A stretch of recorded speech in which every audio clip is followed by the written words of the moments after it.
Welcome, everybody, to the Heal Your Hunger Show. So happy to have you here. It is a great day to be alive. And I have the most lovely guest today talking about a really tough topic. So if you struggle with any kind of infection, chronic fatigue, fibromyalgia, long COVID, if you've got sort of infection related conditions, and you're struggling, definitely you're going to want to hear what Dr. Jenny has to say. So, my guest is just so lovely. I absolutely adore her. And Dr. Jenny Tufenkian is a naturopathic doctor, and she's been working for 2 decades, specializing in empowering health conscious professionals to conquer long COVID and ME/chronic fatigue syndrome. Her personal battle with chronic fatigue inspired her to uncover its root causes. And we're going to talk about this amazing kind of like 5 root causes of this condition, and also fibromyalgia, and also root causes of dementia as well. So it's a really interesting interview. I know you're going to enjoy it. She's just so lovely and positive, and who wouldn't want a little bit of that in their afternoon or evening whenever you're listening to this? So I'm really grateful to have you with us. By the way, if you are just happening upon the Heal Your Hunger show and I talk about emotional eating and you're not like, I don't know what that is, or I don't know if I am one of those, you can actually take a quiz on my website, healyourhunger.com, and find out. You get a personalized score to find out if you're an emotional eater or a food addict or somewhere in between. And based on that score, there are action steps for you to take. So definitely check out that quiz at healyourhunger.com. It takes like 3 minutes to take the quiz, and then you get your score. It's free. I'm just so glad you're here. On with the show. Hey, Dr. Jenny, good to see you. Hi, Tricia. Thank you so much for having me here. Yeah, I'm thrilled to have you here. I adore you and all you stand for, and you have such great energy, and you're always looking at the positive side of things, which I love. And this is a really important conversation. A lot of the women who listen in may have had either have had or are currently having issues with chronic fatigue or fibromyalgia. I know specifically one client of mine who has been debilitated by it. And so I'm really glad that this is something you know so much about. So, can you explain to people who may not know about what these things are? Yeah, absolutely. It's one of those kind of invisible illnesses where people can look really good on the outside, and people may say, "Oh my gosh, you look so well." And you may even go to your doctor because you're feeling tired or you've got pain or something like that. And they may run all of your labs and be told, "Your labs are all normal. Your blood pressure is super low. Congratulations, you look great." And yet you walk out of there knowing that there's something really wrong with you. So, chronic fatigue syndrome is a really terrible name for a condition that's now called myalgic encephalitis. In the United States and around the world, we're trying to change the name of it. And what that means is that you have inflammation in your muscles and in your brain. Oh, And there's wow. advanced testing now that they use for research, not for clinic, but for research, where we've been able to put dye in people and put them under a PET scan. And we can see that their muscles and their brains are totally inflamed. And that's why you're experiencing all the fatigue, all the brain fog. And this is also in fibromyalgia. I see fibromyalgia as a continuation. It's sort of a similar type of thing that's happening, and yet it's triggering the pain receptors in the musculoskeletal system in a slightly different way. And it's a complex condition. It's not caused by one thing. It's always caused by a multitude of things. And there's always the one thing that kind of is the straw, the proverbial straw that breaks the camel's back. So, if you've heard of long COVID is really the same as myalgic encephalitis. It's just that that COVID virus was the thing that threw people in to this dysregulated state. Okay, so they kind of already had something, and that just pushed them over the edge. Yeah, correct. Yes, absolutely. Interesting. And why are they using that complicated name? Because I'm never going to remember that. I know people call it ME for myalgic encephalitis, and Okay. Okay. That helps. I Thank know, you. and it works in a way because it's an invisible illness. So in social Uh-huh. media, you have people saying, "This is me," kind of like, "Hey, see me," and see Okay. ME, which is kind of Oh, yeah, a yeah. thing to play with. But yeah, no, it is. It's a terrible, I mean, yeah, I know you're replacing one bad name with another name that nobody remembers or is afraid to try to say. Yeah. Yet when you tell your friends, I've just been diagnosed with, myalgic encephalitis, they're like, oh no, can I bring you some lasagna? Right. Whereas if you say, I've got chronic fatigue syndrome, they're like, yeah, I'm tired too, girl. What's up? Right, right, right. And then it was also called adrenal fatigue for a while. Is it still related to your It adrenals? can be. That's one of the root causes. So this was something that was a personal and professional journey for me, just like you with your work. I mean, Yes, that's just how we yes, get to know it so well, right? yes. Your mess has become your message. Tell me about your Totally. mess. Yeah, totally. So I probably had it when I was young. I probably had it in high school, but it really hit me when I was in medical school and I was trying to have a second child after my second year of medical school and had a series of miscarriages. And one of them was at 17 weeks, hemorrhaged, rushed to the hospital, almost, would have died kind of thing. And it threw me into what I call a dark night of the soul, where I was in bed and I couldn't eat, I couldn't sleep, I had severe anxiety, post, depression, all that kind of stuff. And that that whole experience was a lot of growth for me. And it also threw me into this thing called chronic fatigue syndrome, myalgic encephalitis. And I was sick for years. And I Wow. had to figure out how to get myself well, which I did. I got 150% better. Years later, had another child, worked full Okay. time, was working 17-hour days, no fatigue. And then I ended up getting it again like 13 years later, just when I thought I would never get it again. I got it 13 years later when I hit perimenopause, because there's a huge hormonal component to this. When I got it that second time, I didn't have a choice. Going back to bed would have meant going into bankruptcy and bringing my family with me. So I had to figure it out and keep working. And I couldn't sleep because I was in severe pain. And so I just got up and researched. And I ended up discovering that there were these multiple root causes that can be a setup for you to get this condition. And I ended up, my clinic just started filling with these people. And I began to kind of map out the different kinds of tired.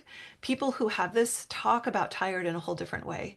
It's not just tired, it's different kinds of tired. And how you explain you're tired can be a key as to what's causing it. And there are 5 root causes to myalgic encephalitis, chronic fatigue. And one of them I call the gateway root cause is that hormone triangle. So it's that adrenal gland, the thyroid, and the ovaries or the testes and how they work together.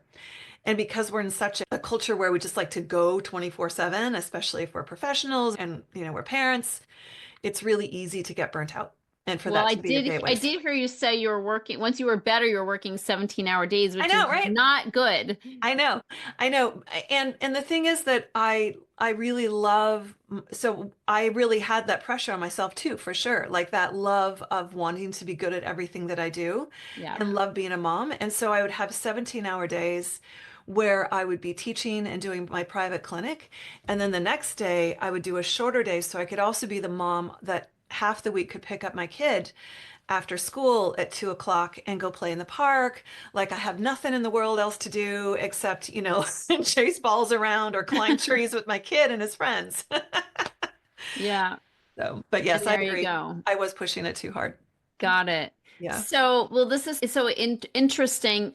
So that was the one of the 5. What are the other ones, root causes? Yeah. So the other one is looking at chronic infections. And this is why, but when the pandemic started, I knew we were going to have a second pandemic of chronic fatigue syndrome, myalgic encephalitis. I didn't know at the time it was going to be called long COVID, but I did a presentation in April of 2020 saying, look, this thing is coming because Wow. one of the other root causes is our infections. And the whole world is being infected by this virus. And once you have one infection, it can trigger latent infections in your body. And or it can dysregulate your immune system. What we see with people with myalgic encephalitis, chronic fatigue, and long COVID and fibromyalgia is the immune system is both overreacting and underreacting, and sometimes at the same time. So you can have what's called immune exhaustion, so it doesn't have the energy to actually completely get rid of the infection. And at the same time, it can be overreacting with mast cell activation syndrome and just kind of a hyperreactive thing, which can make you feel like you're going crazy. And it's tiring. It's like it's so Mhm. much work for the body to be Yeah. constantly under assault and not quite have the right, military, if you use that analogy to just to get rid of it. So that's the second one. Okay. Yeah. And then the third one is looking at toxins. So it can be heavy metals, glyphosates, pesticides, microplastics, all of those things build up in our bodies and can really impact your immune system. It can impact your inflammation, really trigger inflammation. And it can tie into the fourth root cause, which is looking at your mitochondria. And your mitochondria are the little power plants inside our cells. And they're so powerful and they're so amazing.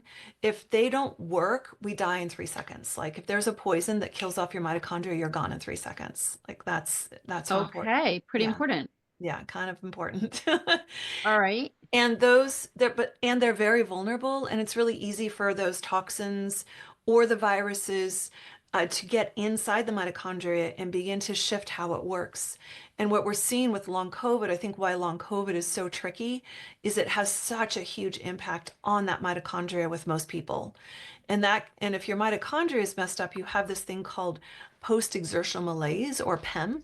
And that's where you do a little bit more on a day than you usually do, and you end up just exhausted for Mm, days or weeks. So wow, that sounds so tough. And I think it is so tough for people struggling with this. And like you said, people don't really understand it, you know?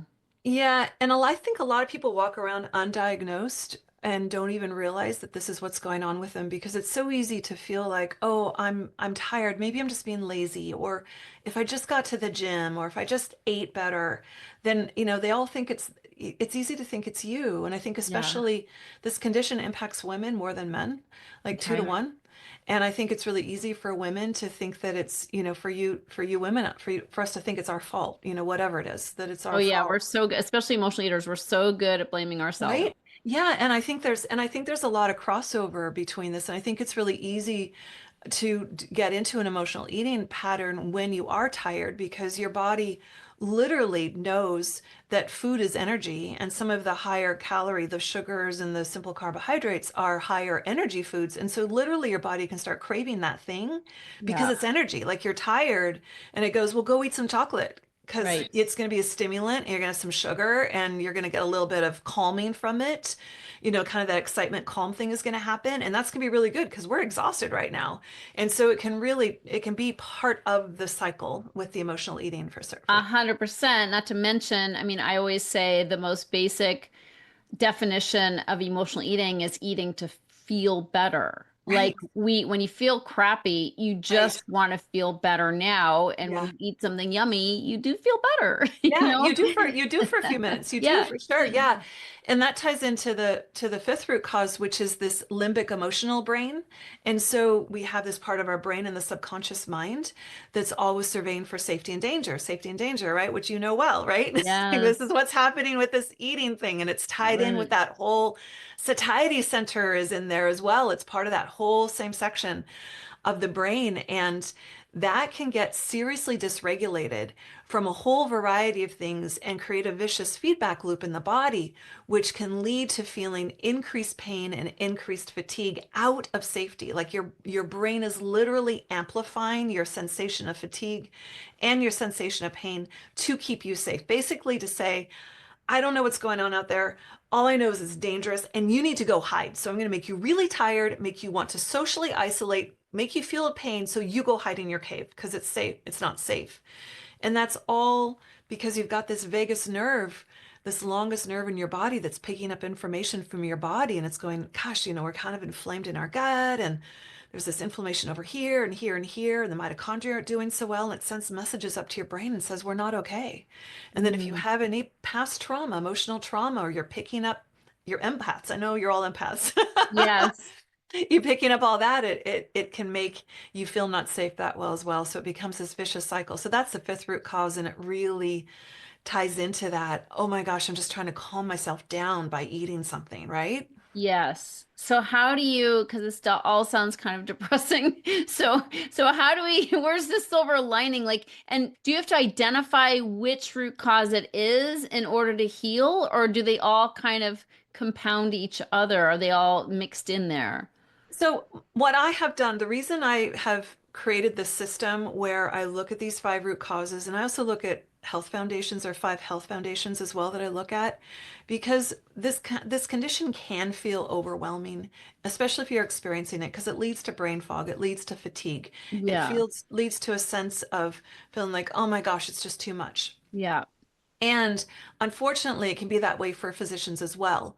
This is one of those conditions that doesn't work well in the conventional system because the conventional system is set up to diagnose you with a test and then to treat you with a medication and then to do the test again to see if it's working or not. And this doesn't have a test where you can get diagnosed. It's a Mhm. diagnosis through history. And Okay. most doctors don't have enough time in their 7 or 15 minutes to talk to you to really understand what's going on with you to get that proper diagnosis. So, unfortunately, a lot of people get told, it's just your age, honey. You have 3 kids, or you're going through perimenopause. That's what it is. Or, it's your age, whatever, all this stuff that's just BS. And so that's one of the problems with it. But where I think the system, this algorithm that you can use to rule things in and out is so helpful is it's so exactly you can address your root causes. Because Okay. once you realize which is your primary root cause and what's your secondary root cause, then you can begin to map out your healing journey. And it does take time. It's not overnight. It's not a magic pill to take. It's a process. And yet I see people come in who have had this for 10, 15 years. And once we figure out, we usually address one health foundation at a time, whether it's your sleep or your digestion, whatever's the most important. And then we start addressing the root causes. I start seeing people within the first few months begin to feel like they start saying things like, I feel like the floor is being raised, Dr. Jenny. I feel like I have more energy. And at that point, we're just beginning the process, but we can begin to see people beginning to shift and start feeling better. I love that. That's so Yeah. beautiful. Yeah, and you wouldn't want to do too much too soon either, right? You're kind of layering on the healing practices. Yeah, I am because I think it's really important, and I know from all of your work you can really appreciate this, that I think some people they go too hard into like a detox or something like that right Yeah. away. And I always think there's like these five different steps, and the first one is just decoding, like where are you? Like what are your root causes? Do we need to do lab testing to figure them out? Is it just by history? And then the second phase is figuring out what works for you because there's not a thing to fix. Like even if you have a chronic reactivated Epstein-Barr virus, there are so many different ways of treating that Epstein-Barr virus infection. And so what works for you? What works in your body? Are you sensitive or do you need pharmaceuticals? Like do you need homeopathics? Like what do you need for you? And I figured this is like one of those really empowering steps because when you're willing to be engaged in the process of your healing, and you get to learn these tools that work for your body, then you're empowered with that tool for the rest of your life. And it becomes Yeah. kind of a fun journey at that point? I love that. Where does dementia play a role in this? I love that you're asking that question. So it has become really evident in about the first papers I really read are about 2019 on this, but it's just become so evident that there is a direct link between fatigue and especially brain fog and dementia. And Mm, so this is something I think it's so important because just like we have the second pandemic of long COVID and myalgic encephalitis post-pandemic, we also have this other pandemic of dementias, be that yes. Parkinson's or Alzheimer's, whatever kind. And all of these are brain inflammation. It's all about the brain being stuck in this inflammatory cycle and you need to get that brain inflammation to stop and to get it to calm down for the body to be able to heal. And it's the same thing. So those of us who have brain fog, and I got long COVID, it definitely impacted my brain. And I know that it's very important that I work on that because that's setting me up for dementia if I don't address it now. So I think it's a real call to action to Yeah. begin to know that there are things that you can do to address these issues. Don't believe any doctor that tells you there's nothing you can do for it because that's not true. Yours may be different than the person sitting next to you. And it may take a minute for us to figure out exactly what your steps are. But if you're willing to engage in the process, it is possible for bodies to get back into balance. They want to be well.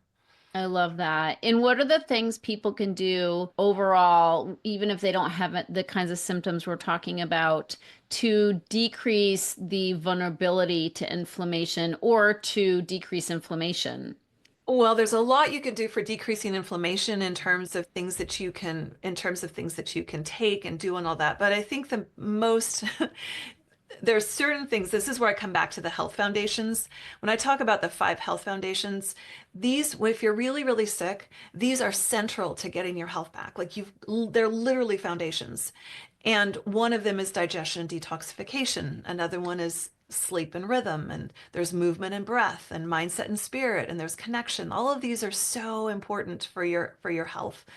Yeah. But the thing that's really cool about these foundations is that when you're sick, you have to do these to get well. Like there's no option. And they're going to make any treatment work better. But these are exactly the same things that high performers also do. So it's like, Olympic athletes and, Yeah. actors and actresses, like they have teams that help them with exactly this stuff.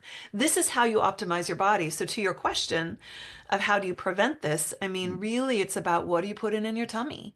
I interviewed this person who's a real expert in the microbiome, and she's like, I always think of all of those things that are in my gut as my guests and where I come from, treating your guest is a sacred event. So I always think, what's the most sacred thing that I could do to feed the guests that are in my belly today? And Sweet. I love that. How can I be the best host? yeah, yeah. And so it's really looking at getting that digestive health together, eating a variety of foods, like 30 different plants a week is shown to be the most health beneficial diet, making sure you're drinking enough water. And then I'd say sleep for the brain is essential because there's that glymphatic thing where at nighttime the garbage is getting dumped out of your brain and Mhm. while you sleep. And so getting those toxins out is super important. Wow. And these are all, it reminds me of like what it takes to overcome emotional eating. It's like Yeah.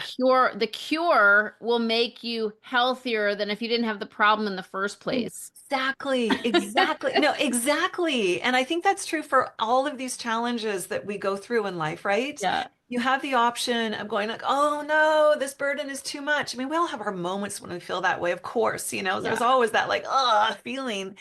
And yet, it's what do you decide to do once you've had that emotional moment with it? Because there's always an opportunity to learn and grow. That's my experience. And Yeah. that's been my philosophy. And it's really served me. And the people that I see being willing to embrace that are the ones that come through and they're like, wow, I became this new person. Like I didn't Yeah. even know it was possible for me to be this person because I went through this. And often I find with all of these, whether it's a mental emotional thing, whether it's a physical thing, dealing with the chronic fatigue or the long COVID, sometimes they can be real openings to you having a whole different life. And that, That is my experience. right? I was driven to such healthy practices simply because I was a bottomed out emotional eater, food addict, and Right. lo and behold, I've been blessed by all the things I was driven to do, Yeah. and continue to be driven to do because I'm not cured. So that's the silver lining is Yes. it awakens you to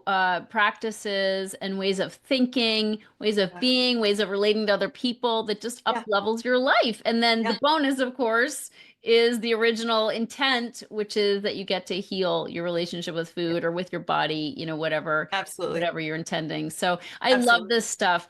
Jenny, you have put together the most phenomenal group or, panel, whatever you want to call it, of experts on many different topics that can help a person navigate their way through whether it's long COVID or the ME or other things like fibromyalgia and dementia, inflammation, the whole gamut. You have a beautiful panoply of interviews that you're offering to people for free, right? Yeah, yeah, yeah. It's free depending on when you're listening to this. So if you're listening to this at the end of April, there's a summit and we're going for the longest summit name competition. I think we have a really good chance of winning. It's the chronic fatigue, it's the fatigue, long COVID, pain, You just brain you fog throw it all in there. summit, breakthrough summit. And it has been amazing. We've already been able to show it to some people and they're just coming. I've had people emailing me just like, I'm in tears, I didn't think there was any hope for me. And now I'm realizing Wow. what I can do, like the next steps I need to take. And so it's been really wonderful. I felt very honored to be able to interview these people. They are brilliant minds. People have been working on the front lines with COVID, people that have been, writing research papers for decades on these conditions. It's been amazing. And Tricia, you were there and I loved our talk on emotional eating. It was Yeah. such a beautiful conversation. I got to re-listen to it after my editor went through it and I was just like so touched by it. And, people have been really moved by that conversation and Oh, I'm so shared that they've so glad. appreciated how vulnerable, you were willing to be in the conversation and that it meant a lot to them. So Thank you. That means a lot to hear. yeah, it's really great, but I feel like this summit is one of those that for the people that are struggling with this fatigue, with the brain fog, or have family members with dementia, or they know somebody with long COVID, this is one of those summits that needs to be in your hands if that's you. So I Absolutely. highly invite you to check it out if you're Okay. interested. It is free while we're doing this encore weekend. There's a chance to purchase it if you want to at a discounted rate. And then after that, it will be available to purchase after that. But jump on now and grab it and send it to your people who you know, your loved ones. I love that. Thank you so much. I know summits are a heavy lift. It's like you have Yeah. your job, you have your, motherhood, you've got everything that you're doing, all the balls that are already in the air, and then you throw in a summit and it is a lot of work. So thank you. It's a labor of love. Thank you for doing that and putting it together. I was very honored to be a part of it, and we will put a link in the show notes so you can access that. And whenever it is you're listening to this, check it out because it's totally worth purchasing all the recordings. And then it's possible there might be times when, you get extra bonuses or things. I know Jenny is going to keep it alive for a while, so make sure you check that out. Thank you for that. All right. Well, it's been such a pleasure having you, Jenny. I like to ask my guests one parting question, this being the Heal Your Hunger show. What is your deepest hunger? Mm. My deepest hunger is for love. And my deepest hunger is for love for in all different ways of that. When I think about what is it, my deepest hunger for the world and for the planet, it's to have that increased sense of love. And my Mm. deepest hunger when I'm looking at somebody, working with somebody, is for them to be able to feel the love within themselves and to connect that. And then my deepest hunger for myself is to be able to experience a higher level of love for myself, which has been, in true, honest vulnerability. That's been the place where I've needed to do my work. When stuff comes up for me, when I'm doing my deep work, in my sauna or bed or whatever, and I'm doing my deep work on myself, like that's the piece. It's that love. I love being able to love. I'm honored when I get to love. I'm honored when that love is received. And it's always a beautiful place when I know that when I'm receiving love, that I'm truly being filled up. And so that's my Oh, that is so beautiful. And it's written all over you, girl. It's written all over you. I love that. So thank you so much for being on the show. I'm excited to get the information out about your summit. And yeah, and blessings to you and all that you stand for. Thank you, Tricia. The same to you. I appreciate you and all of your work. And thank you everyone for listening. Thank you. Take care. And thanks, everybody. We'll see you on the next show. If you're ready to get off the dieting roller coaster ride and finally make peace with food and with your body, talk to a Heal Your Hunger mentor about what steps you need to take based on your own history with food and weight. Go to healyourhunger.com and register for an emotional eating breakthrough session and see how fast you can experience real change. It's a complimentary evaluation, but there are limited spots available. So go to healyourhunger.com and register to speak with a mentor today.